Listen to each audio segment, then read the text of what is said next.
When construction workers tore down a hidden wall in a Munich basement in 2007, they found a leather flight jacket with a woman's name inside, and technical drawings of jet aircraft that shouldn't have existed in 1942.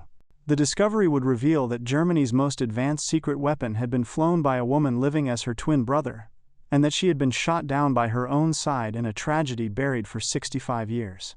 Marcus Richter stood in the basement of the condemned apartment building watching workers tear down a wall that should not have existed. The building in Munich's Schwabing district was scheduled for demolition, but the architectural plans showed no basement room in this location. Yet here was a sealed chamber, hidden behind brick and plaster for decades. When the workers broke through, dust filled the air and Marcus stepped inside carefully. The room was small, perhaps 4 meters square, and filled with equipment from another era.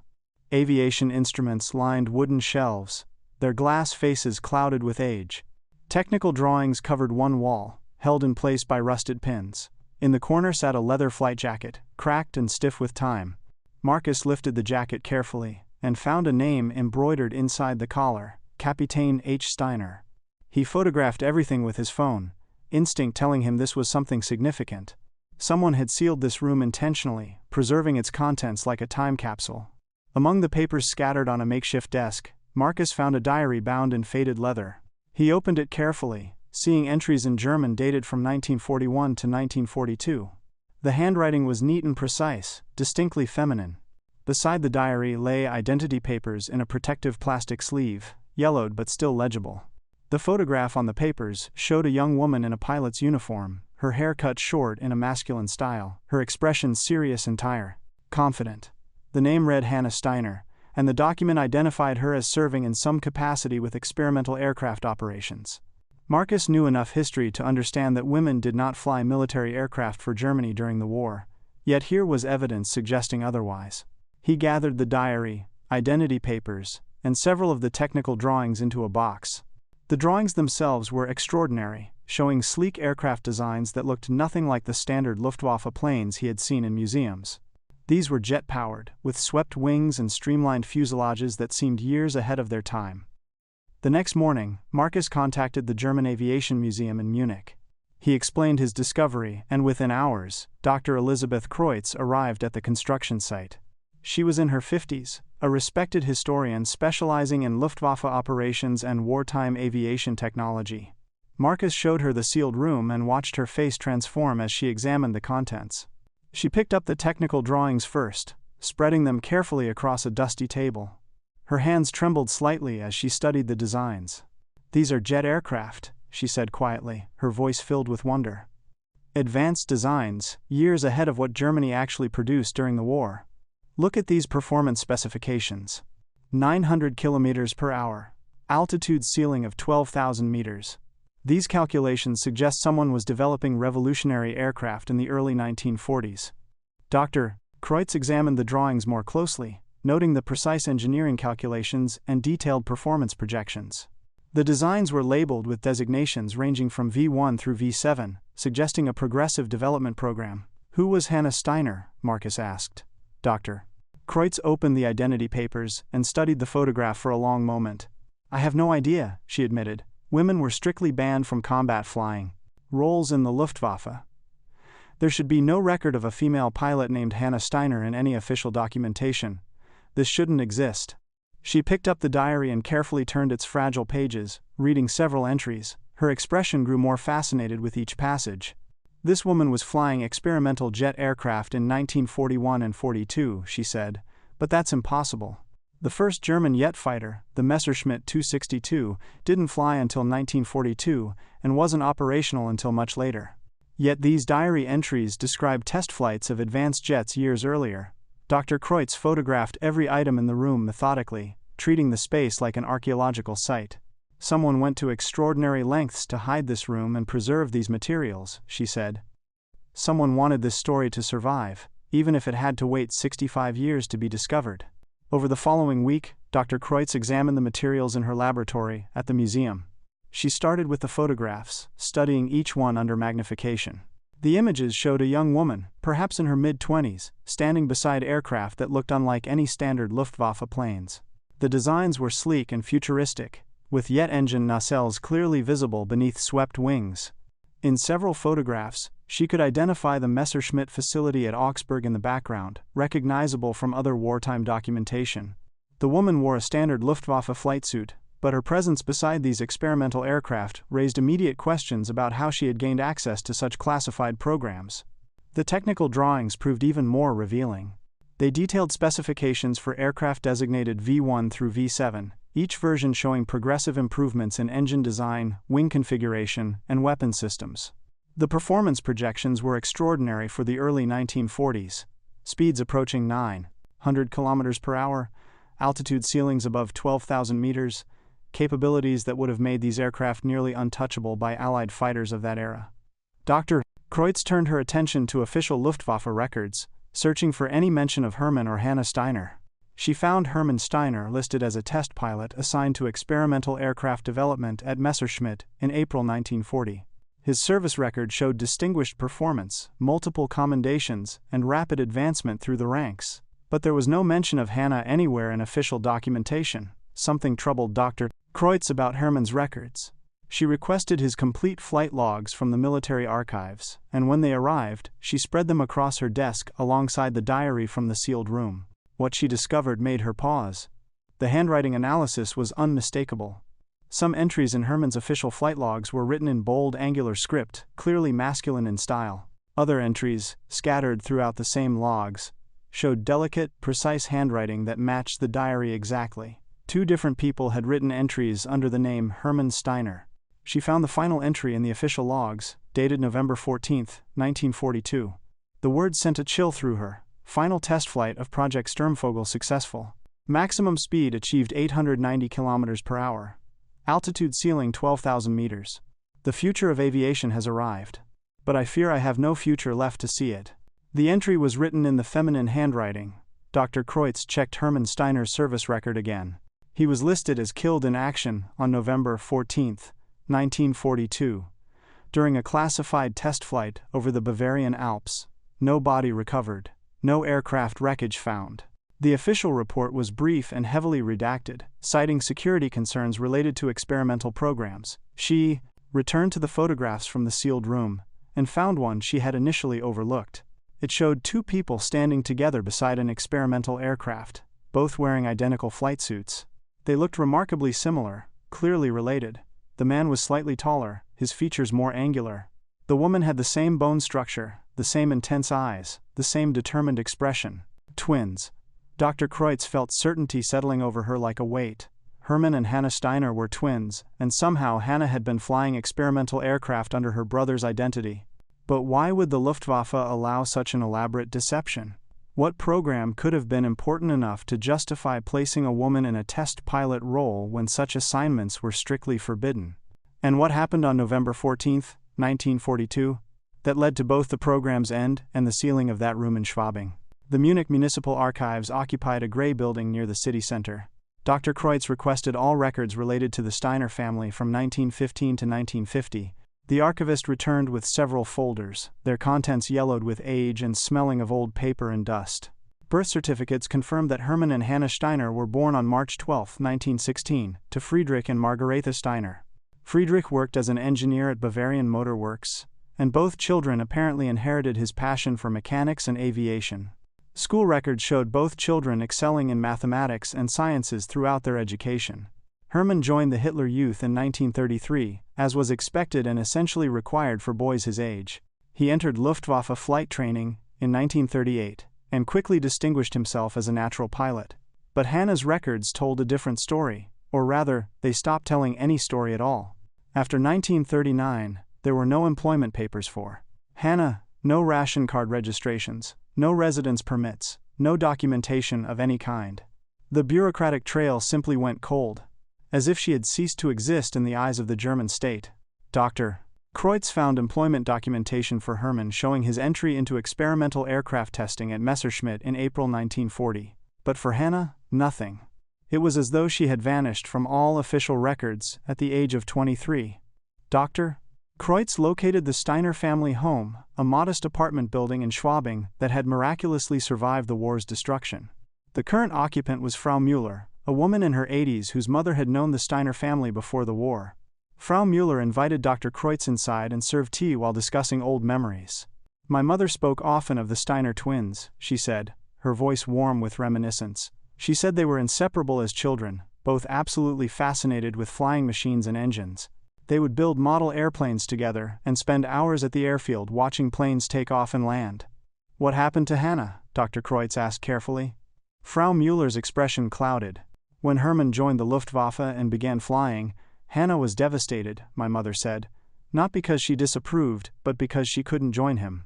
My mother always insisted that Hannah was actually the better pilot of the two, more instinctive, more naturally talented. But of course, women were not permitted such roles.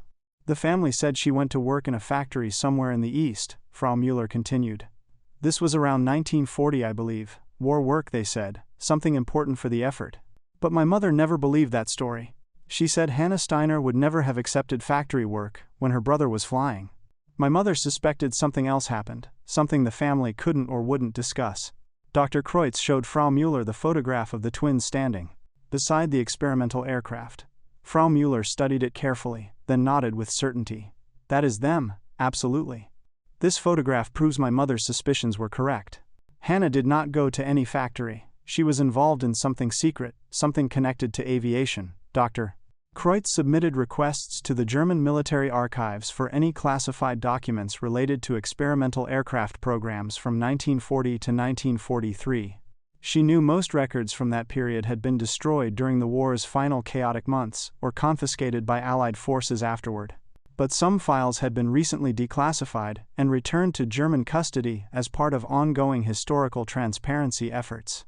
3 weeks later, she received a folder marked streng geheim, strictly secret, with multiple stamps indicating its high classification level during the war. Inside were partial records of Project Sturmvogel, the Stormbird program. Dr. Kreutz read the documents with growing fascination. The program had existed in complete secrecy from April 1940 to November 1942, operating from a hidden facility in the Bavarian Alps near Berchtesgaden. The project's goal was to develop jet-powered interceptor aircraft years before Germany's official jet program produced the Messerschmitt 262. The project overview explained that Sturmvogel was conceived by Dr. Ernst Hoffmann, a brilliant but unorthodox engineer who believed conventional propeller-driven aircraft had reached their performance limits. Only revolutionary jet propulsion technology could give Germany the speed and altitude advantages needed to counter the growing threat of Allied strategic bombing campaigns. Dr. Hoffmann had somehow gained direct authorization from Reichsmarschall Hermann Göring himself, who provided substantial funding and resources while demanding absolute secrecy. Even most Luftwaffe commanders did not know Project Sturmvogel existed. The program operated in a compartmentalized bubble, hidden from normal military oversight and inspection protocols. The project required test pilots willing to fly experimental aircraft with untested jet engines, extraordinarily dangerous work that pushed both technology and human endurance to their limits. Dr. Kreutz found a notation that 5 test pilots had died during Sturmvogel trials between 1940 and 1942, their deaths attributed to various technical failures and accidents. She discovered a personnel roster listing individuals assigned to Project Sturmvogel. Hermann Steiner appeared on the list, assigned in April 1940 as a test pilot. But the records provided frustratingly few details about individual pilots or their specific test flights. Someone had heavily redacted most operational information before the documents were archived, leaving only basic administrative data. Dr. Kreutz needed to find Dr. Hoffmann's personal papers. She contacted universities and research institutions across Germany, searching for any materials related to the engineer who had headed the Sturmvogel program. Finally, the Technical University of Munich responded with promising news. Dr. Ernst Hoffmann had taught aerospace engineering at the university briefly after the war, from 1948 until his death in 1953. His family had donated his personal papers to the university archives in the 1980s, believing they might have historical value. The archives contained dozens of boxes filled with technical calculations, engineering drawings, and correspondence. Dr. Kreutz spent 2 full days sorting through the materials before she found what she needed, a folder labeled Personal Notes, not for publication. Inside was Dr. Hoffmann's private journal from the Sturmvogel years. The entries were fragmentary, clearly written in haste during rare moments of free time, but they confirmed everything Dr. Kreutz had suspected and revealed. Details she could never have imagined. An entry from May 1940 read, Hermann Steiner reported to the facility today with an audacious and highly irregular proposal. His twin sister Hannah is an accomplished pilot, self-trained at civilian airfields before the war. Hermann claims she is actually more talented than he is, possessing superior instincts and technical understanding. He suggests she could assist with test flights under his identity, using his credentials and security clearance. Given our desperate need for qualified pilots willing to risk their lives on experimental aircraft, and given the project's complete isolation from normal oversight, I am seriously considering this unorthodox arrangement. It violates every regulation, but regulations have not given us the pilots we need. Another entry from June 1940 stated, "Spoke directly with Göring about the Steiner proposal. To my surprise, he approved immediately. Göring said that if the project remains completely secret from even the Luftwaffe General Staff, no one outside our immediate team will ever know whether Hermann Steiner is one person or two. The deception requires careful management, but it solves our critical pilot shortage. Hannah Steiner will fly Sturmvogel prototypes using her brother's credentials, identity papers, and security clearance. She will live at the facility under the name Hermann Steiner. Only myself, Chief Engineers Weber and Clausen, and Göring himself will know the truth." Dr. Kreutz sat back, stunned by the implications. The Luftwaffe had knowingly allowed a woman to fly Germany's most advanced experimental aircraft by disguising her as her twin brother. It was a conspiracy at the highest levels, authorized by Göring personally, maintained through rigid secrecy and compartmentalization. Dr. Hoffman's notes revealed how the deception functioned in practice. Hannah lived at the Sturmvogel facility near Berchtesgaden, housed in private quarters and introduced to the ARO. Other personnel as Kapitän Hermann Steiner, on special assignment from Messerschmitt. Only Dr. Hoffman and the two senior engineers knew the truth. Hannah cut her hair short in a masculine style, wore men's clothing and flight suits, and carefully adopted her brother's mannerisms and speech patterns. The facility's extreme isolation from other military installations made the deception easier to maintain. Few people came to the remote mountain location, and those who did were focused on the revolutionary aircraft being developed, not on scrutinizing the identity of individual test pilots. Dr. Kreutz returned to Hannah's diary to understand the psychological reality of living such a double life. The entries painted a portrait of a woman existing under extraordinary pressure, torn between exhilaration at flying revolutionary aircraft and the constant strain of maintaining a false identity. An entry from July 1940 read, "I am living as my brother, flying machines that both terrify and exhilarate me in equal measure. The other pilots and engineers at the facility call me Steiner, address me as Herr Kapitän, and have absolutely no suspicion that I am a woman. I must consciously deepen my voice, walk with a masculine stride, sit and stand as men do, never let my guard slip for even a moment. The mental effort is exhausting. But when I fly the Sturmvogel, none of that matters. In the cockpit, alone in the sky, I am purely myself. Not a woman pretending to be a man, not a daughter defying society's expectations, just a pilot pushing the boundaries of what is possible. The jet engine's roar drowns out everything else. At 900 kilometers per hour, identity becomes irrelevant.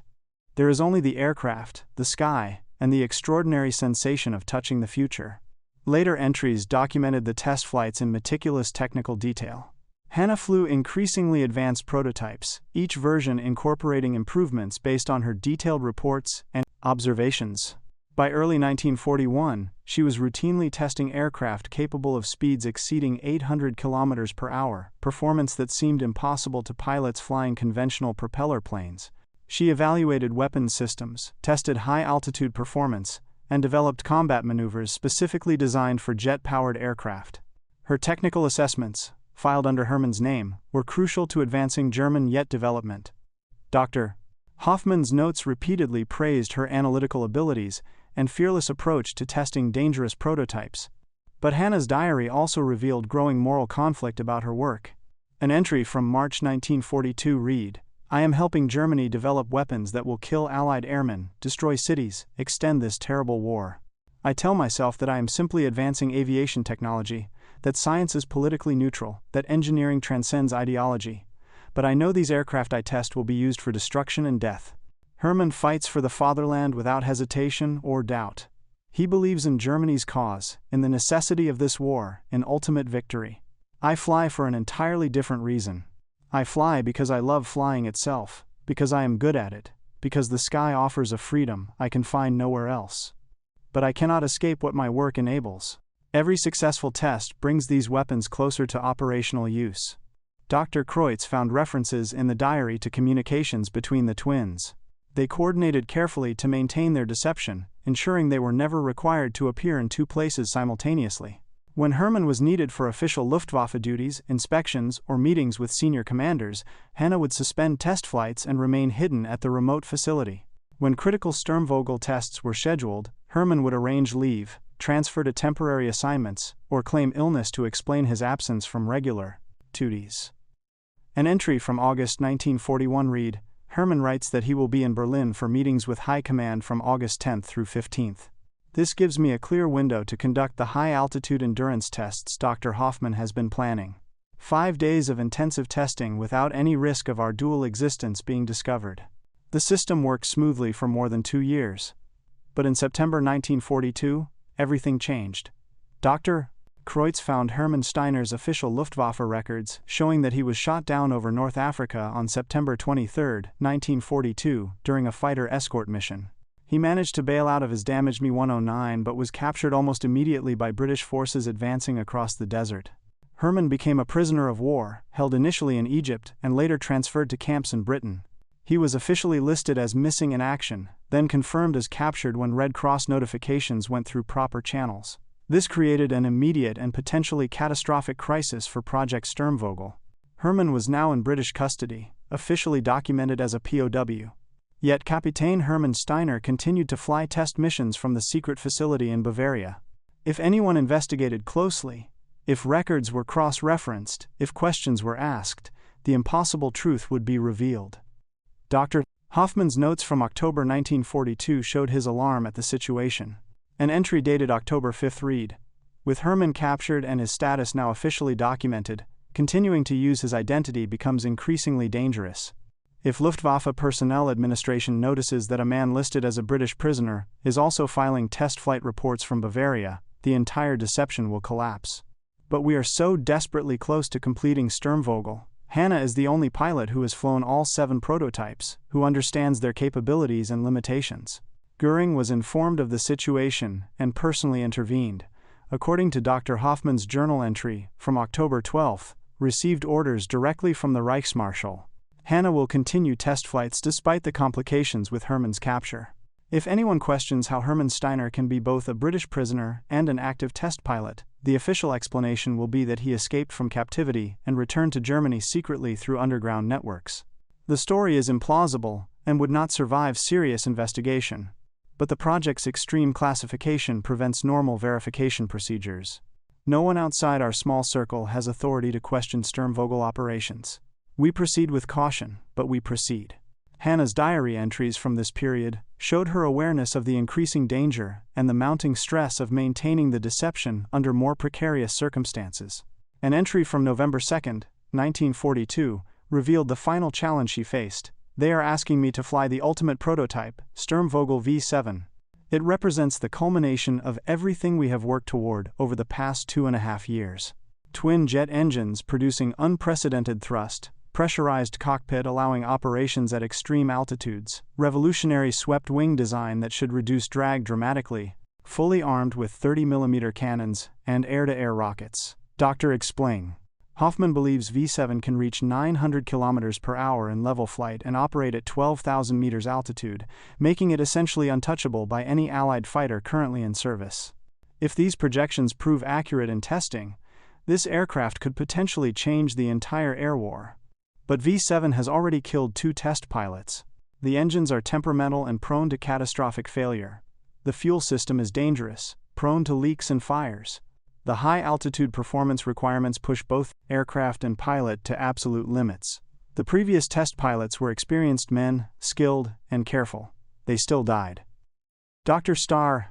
Hoffman wants me to conduct the full performance evaluation, pushing V7 to its maximum capabilities over the Alps where observation posts can track performance. He has tears in his eyes when he briefs me on the test protocols. He knows this aircraft may kill me. But he also knows I am the only pilot who truly understands what we are trying to achieve, who can provide the analytical feedback necessary to perfect the design. Hanna's final diary entry was dated November 14, 1942. Dr. Kreutz read it multiple times, feeling the weight of what came next, the terrible knowledge of how this story ended. I will fly V-7 today. The weather is perfect, clear skies over the mountains, excellent visibility for the observation posts. The test protocol calls for maximum speed runs at various altitudes, climbing performance evaluation up to 12,000 meters, weapons systems test firing, and high-speed maneuverability assessment. Dr. Graver Pay. Hoffman conducted the final briefing this morning. Dr. Hoffman tried to hide his emotions, but I saw fear in his eyes. He knows the risks. He has seen what happens when these experimental jets fail. But we have come too far to stop now. Invested too much. Sacrificed too much. I am not afraid of dying. Death has always been a possibility in this work, and I accepted that risk the first time I climbed into a Sturmvogel cockpit. What I fear is that my death will be recorded as my brother's, that history will never know. Hannah Steiner flew the fastest, most advanced aircraft of her generation, that I will disappear into Herman's identity permanently. But perhaps that is simply vanity speaking. Perhaps individual recognition means nothing compared to what we are trying to accomplish. If I die today, let it be as a pilot, nothing more and nothing less. Not as a woman, or a German, or a symbol of anything. Just a pilot who pushed a revolutionary aircraft to its limits and touched a piece of the future that others cannot yet imagine. If I survive this test, V-7 will prove that jet-powered aviation is viable, practical, and devastating in its potential. Germany will have the aircraft it needs to regain air superiority. Whether that is worth the cost, I honestly do not know anymore. The sky is calling, time to fly. Dr. Kreutz set the diary down carefully, reverently, as though it were a sacred text. According to all official records, Kapitän Hermann Steiner died on November 14, 1942, during a classified test flight over the Bavarian Alps. But the real Hermann was sitting in a British POW camp, alive and unaware of what was happening half a continent away. The person who flew V-7 that day, the person who died testing Germany's most advanced aircraft, was Hannah Steiner. But what exactly happened during that flight? And why had the truth been buried so completely that it took 65 years and a construction accident to bring it back to light? Doctor explains of the place Cest. Doctor explains. Kreutz requested all available Luftwaffe incident reports from November 14, 1942. The file that arrived was heavily redacted, entire paragraphs blacked out for security reasons that presumably no longer applied. But enough text remained to reconstruct the basic sequence of events. At 14:37 hours, ground observers stationed near Berchtesgaden reported a jet aircraft traveling at extreme speed over the Alps. Multiple witnesses described the distinctive roar of jet engines, a sound still unfamiliar enough in 1942 to be noteworthy and startling. At 14:52, the aircraft was observed climbing steeply to very high altitude, far above the operational ceiling of conventional aircraft. Observers reported seeing the jet as a small speck against the clear November sky, climbing at an angle and rate that seemed almost impossible. At 15:08, witnesses reported seeing a bright flash at approximately 10,000 meters altitude, followed immediately by an explosion. Debris was observed falling from the sky, scattering across a wide area as it descended toward a remote alpine valley. Search and rescue teams were dispatched within the hour, but the crash site's remoteness and difficult terrain hampered their efforts. The official incident report concluded that Kapitän Hermann Steiner had died while testing an experimental aircraft. The classified nature of Project Sturmvogel prohibited any public disclosure of the incident. The pilot's body was presumed destroyed in the crash and resulting fire. The family would be notified quietly through appropriate military channels, but Dr. Kreutz found Dr. Hoffman's private notes from the days and weeks following the crash, and these told a far more detailed and anguished story. November 17, 1942, we have been searching for 4 days and found almost nothing. The crash occurred in one of the most inaccessible valleys in the region, surrounded by steep peaks and rocky terrain. Early winter snows came 3 days ago, covering everything, making the search even more difficult. We found scattered debris over a wide area. Small fragments of metal, pieces of cockpit instruments, remnants of the jet engines, but no substantial wreckage, no way to determine what caused the catastrophic failure, and no trace of Hannah. She is gone. The most talented pilot I ever worked with, the woman who flew prototypes that terrified experienced male test pilots, the person who made Sturmvogel successful through sheer skill and courage, gone, and with her, any hope of completing the final evaluations we needed. November 23, 1942. I have been ordered to destroy all documentation of Hannah's true identity and her role in the program. Göring himself sent the directive. Official history will record that Hermann Steiner, male test pilot, died on November 14 while testing an experimental aircraft. No mention of his twin sister. No acknowledgement that a woman flew these revolutionary machines. The orders are clear, and the logic is understandable from a political perspective. Admitting that a woman piloted Germany's most advanced aircraft would embarrass the regime and undermine propaganda about proper gender roles. Better to erase Hannah completely than explain how she succeeded where men failed. I tried to contact the Steiner family to tell them privately about Hannah's death, to give them the truth even if it could never be made public. Göring forbade it personally. The project's existence must remain absolutely secret. The family believes Hannah is working in a factory somewhere in the East. Let them continue believing that fiction. Better they think she is alive and simply out of contact than know she died and risk exposure of the program through their grief. December 1, 1942. Project Sturmvogel is being terminated effective immediately. All prototypes except V7, which was destroyed in the crash, are to be dismantled. All documentation is to be burned. All personnel are being reassigned to other projects, scattered across different facilities, to prevent them from comparing notes or discussing what we accomplished here. Göring claims the program has become a security liability after Hannah's death. But I believe the real reason is that he wants to erase all evidence of his approval for her participation. If it became widely known that he personally authorized a woman to fly experimental aircraft under false identity, it would be politically damaging. His rivals would use it against him. Better to destroy everything and pretend Sturmvogel never existed. Better to let our achievements disappear than risk awkward questions about how we achieved them. I am disgusted by the cowardice and the waste. We were months away from potentially changing the air war. Hannah proved that jet aviation was viable. V7's performance, even in its final tragic flight, demonstrated capabilities beyond what anyone thought possible. And we are throwing it all away to protect political reputations. Dr. Kreutz now understood why the sealed room in Schwabing had been created. Someone, perhaps Dr. Protection, Hoffman himself or a family member, had preserved evidence of Hannah's role before all official documentation could be destroyed. They had hidden the truth for decades, waiting for a time when it could be safely revealed, but one crucial question remained unanswered. What actually caused V7 to explode during that final test flight? Was it a mechanical failure, the dangerous experimental technology finally claiming another victim? Or was there something more to the story? Dr. Kreutz decided the only way to answer that question was to find the actual crash site and examine whatever wreckage might still remain after 65 years. She assembled a specialized team including alpine rescue specialists familiar with the treacherous mountain terrain, forensic experts trained in analyzing historical remains, and aviation archaeologists experienced in recovering and interpreting decades-old crash sites.